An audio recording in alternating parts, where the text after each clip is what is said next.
Kemudian yang juga perlu diperjelas bahwa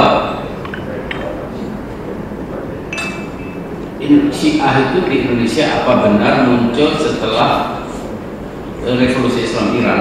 Tapi kalau kita tahu dari beberapa kajian dan tulisan-tulisan dan pernyataan tokoh-tokoh, sebetulnya Syiah itu bukan pendatang baru. Jadi kalau ada orang Syiah bilang, ada orang yang membuat pengajian, namanya pengajian, padahal pengadilan in absentia terhadap Syiah, itu sebetulnya tidak tahu tentang Indonesia. Syiah itu bagian yang ikut melahirkan negara Republik Indonesia. Jadi kalau ada orang menolak Syiah, itu berarti menafikan NKRI. Loh, kok bisa begitu?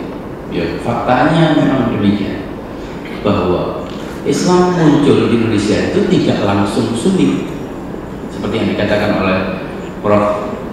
Masdar tadi. Islam itu muncul pertama esoterisme, yang muncul adalah tasawuf. Tasawuf itu saudara misalnya Syiah. Artinya kalau orang berbicara tentang tasawuf dan mistisisme, ya itu pastilah, itu sebetulnya bahkan itu adalah modus takiyan Syiah. Jadi orang Syiah dulu itu disebut dengan batiniyah. Mungkin Pak Mas juga pernah dengar. Itu sebetulnya adalah kata lain dari modus takiyan Syiah adalah tasawuf. Mana ada orang yang benar-benar berteologi Sunni menganut wahdatul wujud, 20 sifat yang ada dalam teologi Sunni. Ya jelas-jelas bahwa wahdatul wujud itu kalau diterima berarti memang tidak benar-benar Sunni yang masuk di Indonesia.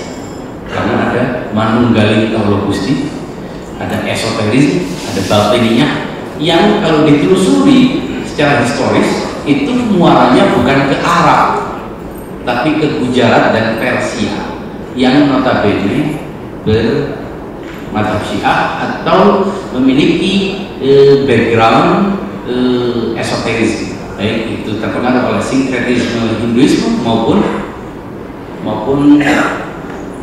Zoroaster.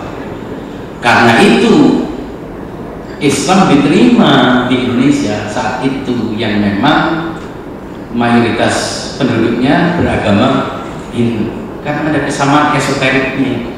Anda yang datang itu yang cingkrang-cingkrang mungkin agak sulit untuk diterima di Indonesia. Tiba-tiba langsung dibilang sesat, bid'ah, dan gendingan nggak boleh, pakai beskar, pakai ini dianggap syirik dan lain sebagainya. Itu mungkin tidak akan harmonis di Indonesia. Ya paling diusir atau direlokasi seperti pengungsi Syiah di Sampang. Jadi itu fakta sejarah bahwa yang membuat Islam diterima di Indonesia itu adalah esoterisme yang notabene adalah modus lain dari Syiah. Kalau kita belajar itu ada buku-buku banyak yang menjelaskan betapa peran Syiah dalam pembentukan tasawuf itu sangat besar. Terutama tasawuf falsafi. Baru belakangan ini sebetulnya terjadi pemilahan, ada yang disebut dengan tasawuf falsafi, ada yang dengan tasawuf Sunni. Jadi tasawuf minus filsafat. Kalau dulu tasawuf ya pasti tasawuf itu ya pasti filosofis, pasti mengacunya kepada wahdatul wujud, hulul dan ittihad.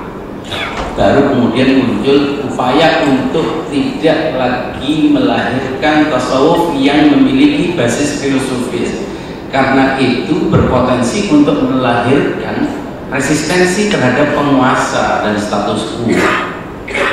Baru setelah itu tasawuf mengalami sunnisasi yang disebut dengan tasawuf Sunni.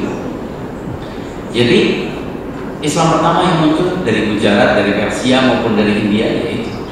Kemudian baru karena memang tidak berniat melakukan Syiahisasi, mereka berdagang dan akhirnya hanya tersisa adalah jejak-jejak sejarahnya, kulturnya, budaya-budaya dan beberapa pengaruh-pengaruh dalam bahasa dan sebagainya. Tidak ada kelanjutan. kemudian baru Islam setelah itu muncul dari Arab. Tapi Arab yang ini kali ini bukan dari Arab Saudi, karena itu negara baru kan. Satu keluarga tiba-tiba membuat negara. Karena ternyata hanya 2 negara yang punya menggunakan nama keluarga, yaitu pertama di Saudi, yang kedua di dekatnya Yordania yang namanya Israel. Jadi hanya 2 negara. Jadi kumpulan saudara misan tiba-tiba membuat satu negara.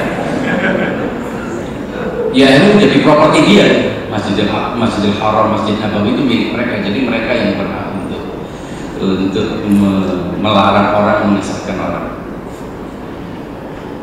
Kemudian baru Islam kedua yang muncul dari Yaman atau dari Hijaz sebelum terbentuknya negara Saudi.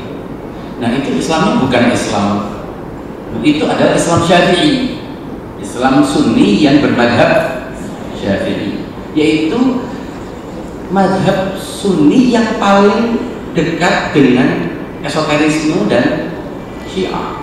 Artinya yang paling filosofis, yang paling rasional, kemudian masuk ke Indonesia, sehingga terjadilah proses